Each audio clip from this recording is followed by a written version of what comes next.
And one thing that I love to promote is freedom of religion, whatever that religion may be. That means everything to me, and to me that's what faith is. Family, faith, and the third principle is self-reliance. Self-reliance comes from the first two, and it is why I'm conservative, because self-reliance is the most important part of that trio. That dog is really cute. Self-reliance means you don't have to rely on government to solve your problems. Too many people say there's these government programs, we need to increase them. That is not true. If you look, like my father taught me every single day, be accountable. If it's not your fault, look for a reason to take credit and say, that was my fault. I could have done something to make this situation better.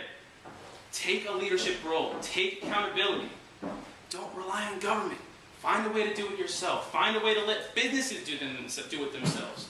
That's what I've tried to do as mayor, and my business community has been able to really support me and get behind me. And it's because I do everything I can to be friendly to them and not give them any extra law to make things harder. To me, those three principles are what I live by, and it's because life, it really gets hard all the time. Sometimes it can make you believe that our society, especially our government, can set you up to fail. And it's easy to think like that. It's easy to say, you know what, let's rely on government to fix our problem. It's much harder to have that faith, to believe that we can identify our own problems. And we put them in our problems in our head, and we can free ourselves from them at any given moment. Because I tell everyone, find out what your American dream is, whatever it is, and pursue it to the best of your ability. Because even if you fail in that dream, you have not failed. It's an impossibility to fail at life when you live a life that's free. And in a town, village, county, state, and this country that we live in, that's made possible each and every day. I like to think I embody that. I like to think when I speak, I push that on my kids. And my kids are my high school kids, my grade school kids, because I don't have a family personally. But that is what I hope to bring to New York State as well, that accountability, that faith, that things will get better, and then the action necessary to make it better. Thank you very much.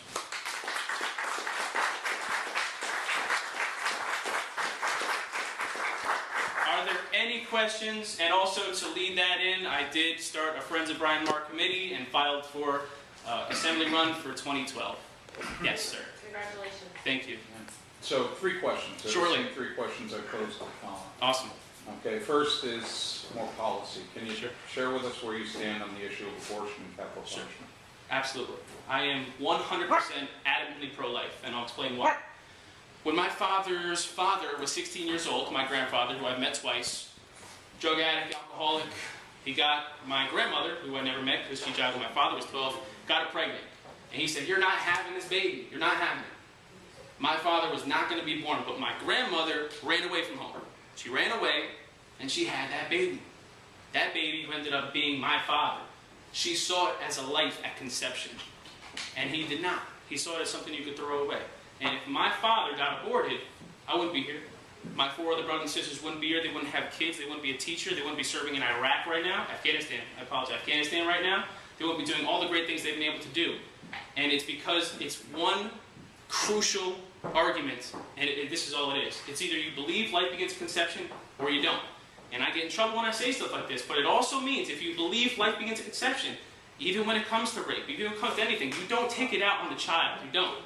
And when you believe in that, as strong as you believe in that moment, it begins at conception. As I do, you have to be pro-life. And to me, I am. On the second, you're not going to like it. I'm not for capital punishment because I am religious, and I believe that no matter what your punishment may be, that it's up to God to decide who's going to do what. I believe in self-defense. I believe in war, you have to kill or be killed.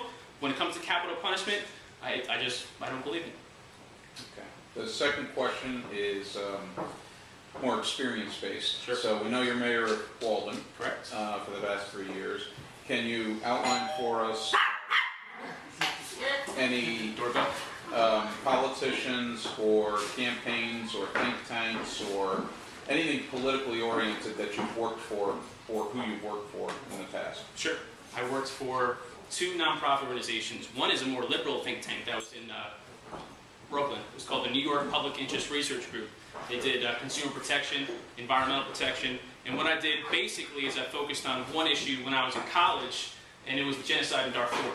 And I worked specifically with a group of 250 Darfurian refugees who lived in Brooklyn. It's the 2nd largest population of Darfurian refugees in the United States of America, and I got to be able to work with them firsthand.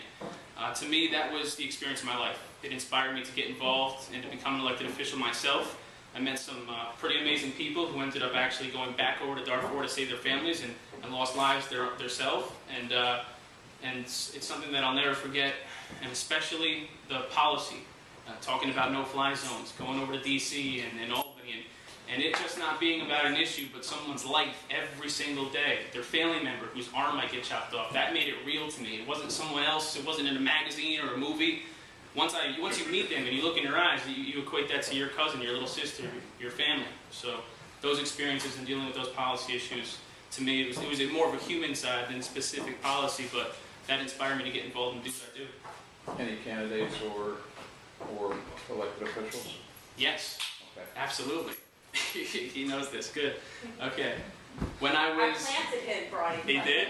Okay. Hopefully you guys appreciate this. I'm going to say what happened to Ronald Reagan. Listen.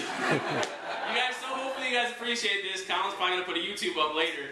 Okay. So, and this is, I called you about this, so thanks for pointing it out, because I believe this was important.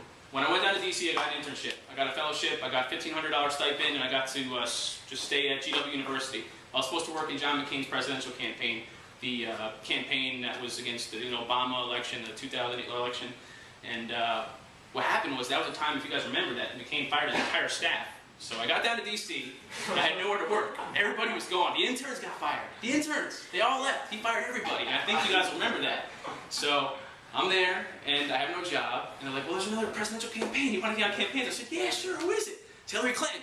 And there I was. I said, Dad, yeah, they only do it for Hillary. Do it.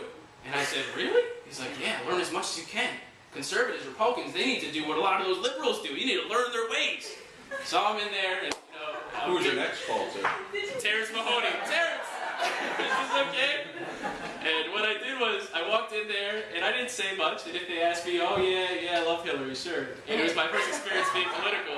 So I got in there, and I talked about being from Newburgh. She was a senator in New York, so I'm from New York. A lot of them were from down south in the campaign. And I learned everything that I used to get elected at Walden from that campaign. Their machine. Everything they did, the grassroots effort, the fundraising. I got to be in the war room with people like Howard Wolfson, Terry McAuliffe, who we can't stand their beliefs, but they're the hardest working people to get what they want that you can imagine. That guy wrestled an alligator, if we can remember, to put some PR together. I think some of you might remember that.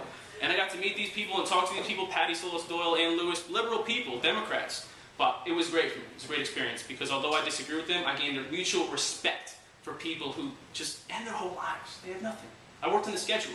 They didn't have lives. They didn't have time with their family. Some of them didn't care much about that, but they didn't have time for anything. They gave up their whole life and they sacrificed their life because they believed in something. And whether we can disagree with that all we want, I think it's important that I experience that because while I can disagree with everything they're going to say, I have that mutual respect for them. And that's why I believe I can work them. So thank you for mentioning that. Hopefully you don't hold it against me. The third is more of a rhetorical question. Here we go, number 3. You have those who believe they're defenders of freedom and liberty, Yep. and those who believe they're defenders of the government. Yep. And the two aren't necessarily complementary. Sure. So maybe you could speak to that. Specifically, what do you Just mean? in general. You know, Defenders of which liberty way or do you defenders of consider government? yourself? You know, how you exemplified yourself. I know as mayor of Walden, you've got to look out for the government Absolutely. and make sure that it's running appropriately, but at times that may put you at odds as well Absolutely.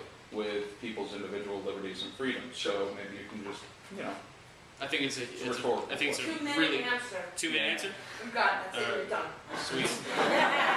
It's a great question because it's a great question because I've probably been faced with that issue 2 dozen times while I've been mayor, probably 3 dozen times. And you take an issue, and specifically I'll take PD. And the first thing I did when I got elected, 3 weeks later, we had labor negotiations with the union. That was baptism under fire if you've ever experienced it. So you have the chief, you have the officers, who some of them don't live in the village, some of them do. And you had them worried about getting money in their pockets, and you as a government are trying to save money